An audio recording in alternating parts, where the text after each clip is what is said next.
জাতীয় নির্বাচনের দিন সরকার সাধারণ ছুটি ঘোষণা করায় সারা দেশে স্বাভাবিক কার্যক্রমে বড় ধরনের পরিবর্তন আসছে।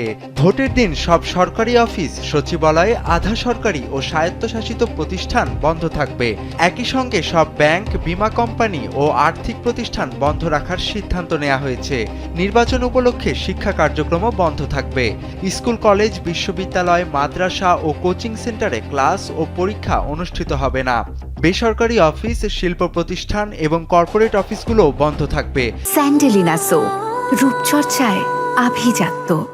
এছাড়া শপিং মল, মার্কেট, দোকানপাট বন্ধ রাখার নির্দেশ দেওয়া হয়েছে, যাতে ভোটাররা নির্বিঘ্নে ভোট দিতে পারেন। তবে জরুরি ও গুরুত্বপূর্ণ সেবা চালু থাকবে। হাসপাতাল, ক্লিনিক ও জরুরি চিকিৎসা সেবা সহ বিদ্যুৎ, গ্যাস, পানি ও টেলিযোগাযোগ, ফায়ার সার্ভিসের মতো কার্যক্রম অব্যাহত থাকবে। আইন শৃঙ্খলা রক্ষায় পুলিশ, র্যাব, আনসার ও সশস্ত্র বাহিনীর সদস্যরা মাঠে দায়িত্ব পালন করবেন। নির্বাচন সুষ্ঠুভাবে সম্পন্ন করতে নির্বাচন commission, returning officer, presiding officer ও সংশ্লিষ্ট কর্মকর্তা কর্মচারীরা কাজ করবেন। এছাড়া সংবাদপত্র, টেলিভিশন ও অনলাইন গণমাধ্যম খোলা থাকবে এবং সার্বক্ষণিক নির্বাচন সংক্রান্ত খবর প্রচার করা হবে। সব মিলিয়ে ভোটের দিন সাধারণ মানুষের জন্য জরুরি সেবা ছাড়া প্রায় সব প্রতিষ্ঠানেই ঝুলবে তালা।